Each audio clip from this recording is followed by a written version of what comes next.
The wood ember is 790,000 years old, and it changes everything. That's the age of the burnt seeds and flint found at a lakeside site in Israel called Gesher Benot Ya'aqov. Charred wood, cracked stone tools that had been heated. All of it clustered in the same spots, layer after layer, for tens of thousands of years. A team led by the archaeologist Naama Goren-Inbar spent years sifting that sediment. And what they found forces a strange question onto your species.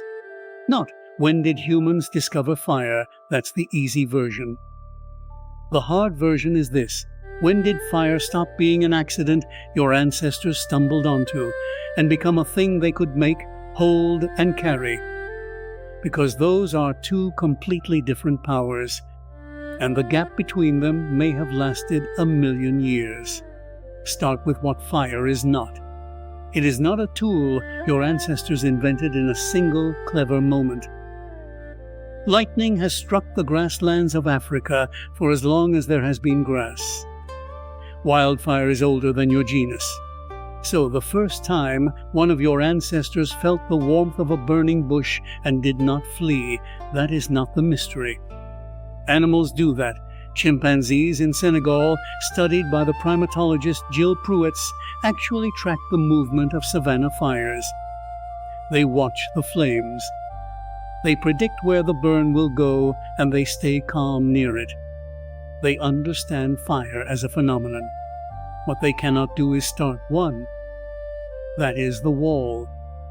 And your ancestors climbed it so long ago that the evidence has almost entirely burned away, which is the cruel joke at the center of this whole story. Fire consumes its own proof.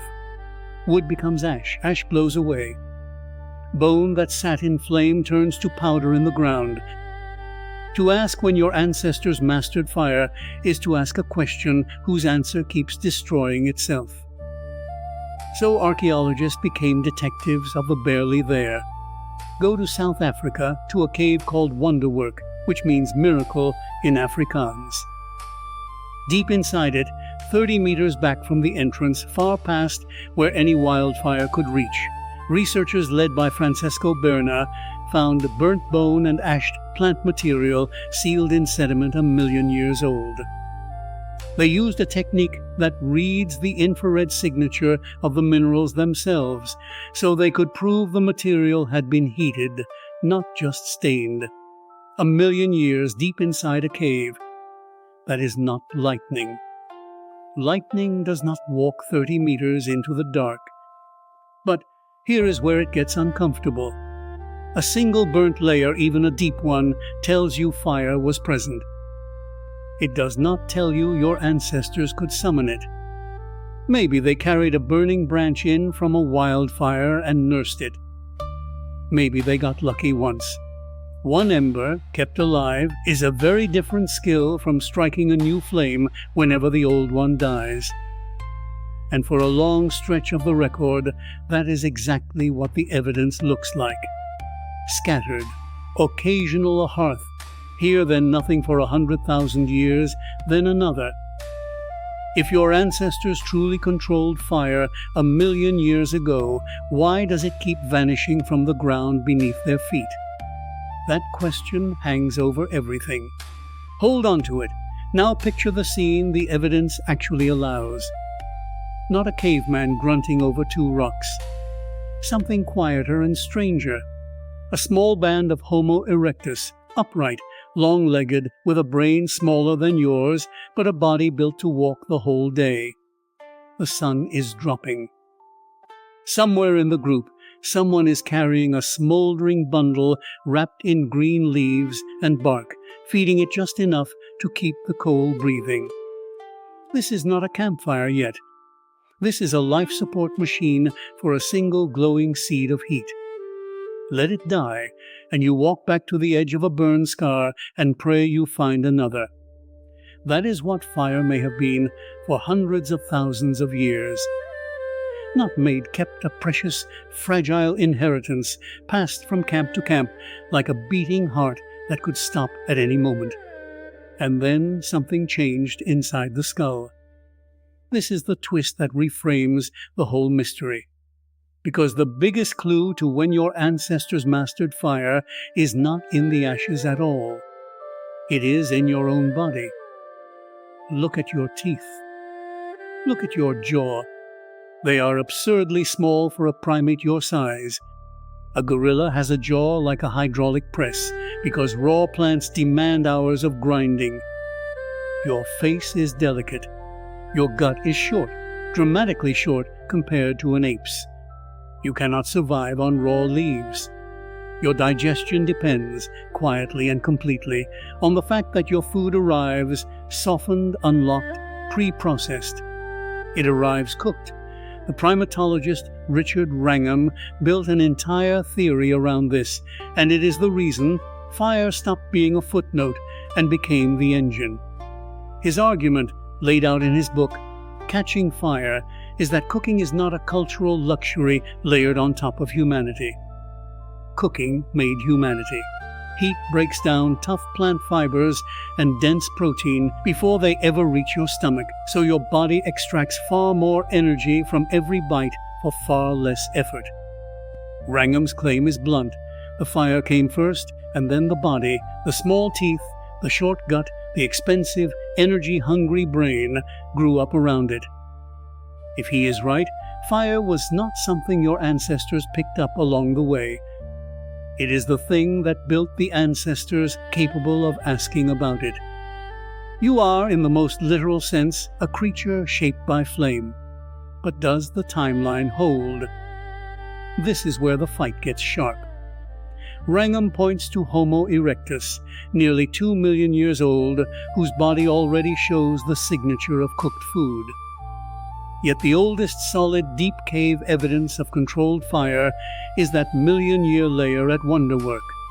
That is a gap of hundreds of thousands of years between the body that seems to need fire and the ash that proves fire. Which comes first, the ashes or the appetite? The honest answer is that no one has closed that gap. And that missing stretch of time is the true million-year mystery. Not a single lost moment, but an enormous, silent corridor of prehistory where the most important skill your lineage ever gained was being learned, forgotten, relearned, and lost again, leaving almost nothing behind. So keep walking down that corridor, because the story does eventually break into daylight. By around 400,000 years ago, in Europe and the Near East, hearths stop being rare accidents and start becoming furniture. At a site called Qesem Cave in Israel, researchers found a single central hearth used over and over, generation after generation, with tools and butchered bone arranged around it in a deliberate pattern. That is not a lucky ember anymore. That is an address. That is a group that knew, without doubt, that fire would be there tomorrow, because they knew how to make it be there. The archaeologist Will Robrooks surveyed the whole European record and found the same thing. Below a certain point in time, fire is patchy and debatable, and above it fire is simply everywhere, ordinary, assumed. Something crossed a threshold. Fire went from miracle to appliance. And once it did, notice what it did to your ancestors' days. It stole the night. Before fire, the dark was a wall, a hard stop, a time to hide and wait for the sun. After fire, the dark became a room. The anthropologist Polly Wiesner studied the Juhansi people of the Kalahari and recorded something remarkable about what human beings do around a fire after sundown. In daylight, their talk is practical, plans, complaints, arguments over who did what. But at night, in the firelight, the conversation transforms.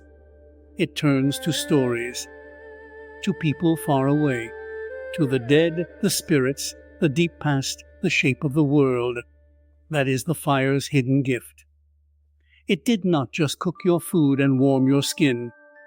It manufactured the one thing your restless, waking mind had never had before, a stretch of protected time with nothing to do but imagine. And now bring it home to you, tonight, in a room your ancestors could never have pictured. You are still doing it. The screen in your hand throws light onto your face in the dark. You stay up past exhaustion, staring into a glow, letting it carry your mind to people you will never meet and places you will never go. The instinct is 1,000,000 years old. The same neural itch that kept a Homo erectus band circled around a coal, feeding it leaves, telling the first stories humans ever told. That itch is what keeps you scrolling in the blue light at midnight. You did not escape the fire. You just changed its fuel, which brings the mystery back to where it started and turns it inside out. You cannot say for certain when your ancestors learned to make fire. The ashes lie, the record burns itself clean. The gap between the body that needed flame and the hearth that proves it may stay open forever. But that 790,000-year-old ember at the lakeside was never really the answer. It was the question. And the answer is not in the ground at all. It is in your small teeth, your short gut, your oversized and hungry brain, and the fact that right now, in the dark, you are still leaning toward the light.